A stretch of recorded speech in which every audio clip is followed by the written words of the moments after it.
അല്ലയോ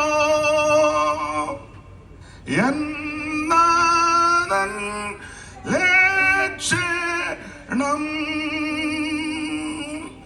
താൻ യോദ്ധാവാഗ്രഹിക്കുമോ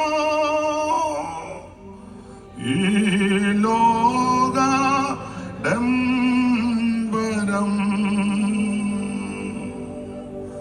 നല്ലവോർ പൊരുതോ ഞാൻ എൻ ക്രിസ്തൻ നാമത്തിൽ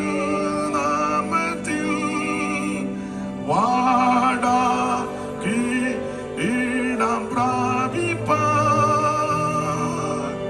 താൻ നിത്യത്തിൽ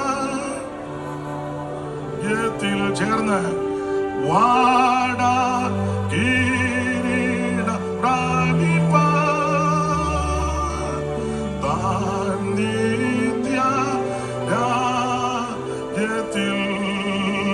വാടാ കിരീടം പ്രാപിപ്പാൻ താൻ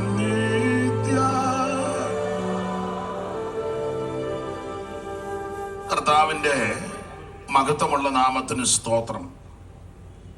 ദൈവമേൽപ്പിച്ച മഹനീയമായ ശുശ്രൂഷ തന്നാലാവും വിധം തികച്ച് അവിടുത്തെ സമയമായപ്പോൾ നമുക്ക് മുൻപ് പ്രതിഫലം വാങ്ങാൻ വാങ്ങിപ്പോയിരിക്കുന്ന ശ്രേഷ്ഠനായ കർത്തൃദാസന്റെ ഭൗതിക ശരീരത്തിന്റെ മുൻപിലായിരിക്കുന്ന കൊച്ചമ്മ കുഞ്ഞുങ്ങള്, കർത്താവിന്റെ ദാസന്മാർ, മാന്യ ദൈവവൃത്തനെ കുടുംബത്തെ സ്നേഹിച്ച് ഈ ശുശ്രൂഷയിൽ ഇവിടെയും ഓൺലൈനിൽ സംബന്ധിക്കുന്ന ബഹുമാന്യരായ പ്രിയപ്പെട്ടവർ എല്ലാവരെയും ദൈവം അനുഗ്രഹിക്കട്ടെ, പ്രത്യാശ കൊണ്ട് നിറയ്ക്കട്ടെ എന്ന് ഇത്തരണത്തിൽ പ്രാർത്ഥിക്കുന്നു. ഞാൻ ദീർഘമാക്കുന്നില്ല. ഇന്നലെ രാത്രിയിൽ കോട്ടയത്തൊരു ശവസംസ്കാര ശുശ്രൂഷയിൽ രാത്രിയിൽ സംബന്ധിച്ചതിന് ശേഷമാണ് ഞാൻ ഇവിടേക്ക് വന്നത്. ഇനി വൈകിട്ട് കൺവെൻഷനുമുണ്ട്, അതിന് മുൻപ് ഒരു ശുശ്രൂഷയിൽ സംബന്ധിക്കണം. എങ്കിലും ഇവിടെ ഓർപ്പിച്ചതുപോലെ പി ജി മാസ്റ്റർ അവർകള് കൂടെ വിളിക്കുകയും ഞാനും സമയം കിട്ടുമ്പോൾ ശുശ്രൂഷയോടുള്ള ബന്ധത്തിൽ വരുമ്പോൾ അദ്ദേഹത്തിന്റെ അടുക്കൽ ചെന്നിരിക്കുകയും ഏറെ സമയം ചെലവഴിച്ച് പ്രാർത്ഥിക്കുവാനും ഒക്കെ അവസരം ദൈവം നൽകി.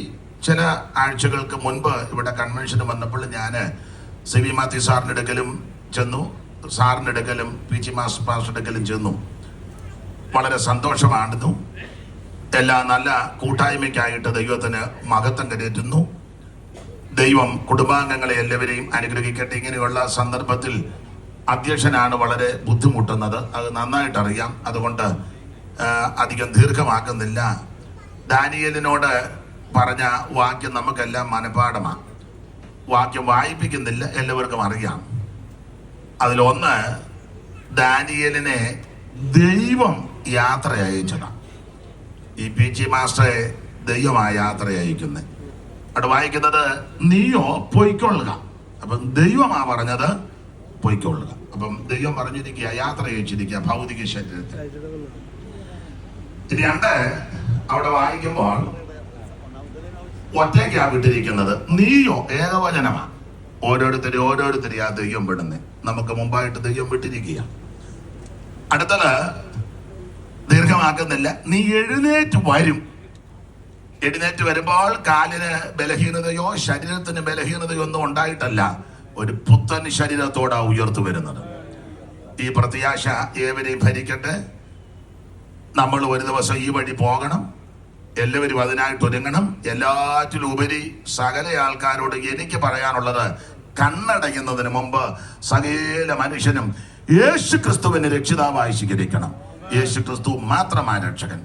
അതിനായി ശുശ്രൂഷ ഉതകട്ടെ. സമയം അനുവദിച്ച കർത്തൃദാസനും കുടുംബാംഗങ്ങൾക്കും നന്ദി ചൊല്ലുന്നു. എനിക്ക് പൂർണ്ണ സമയം ഇരുന്നാൽ കൊള്ളാമെന്ന് ആഗ്രഹമുണ്ടെങ്കിലും മറ്റൊരു ശുശ്രൂഷയിൽ വൈകിട്ട് കൺവെൻഷനിൽ സംബന്ധിക്കേണ്ടതുണ്ട്. അതുകൊണ്ട് കടന്നു പോകുന്നു. ദൈവം എല്ലാവരെയും അനുഗ്രഹിക്കുമാറാകട്ടെ. Thank you.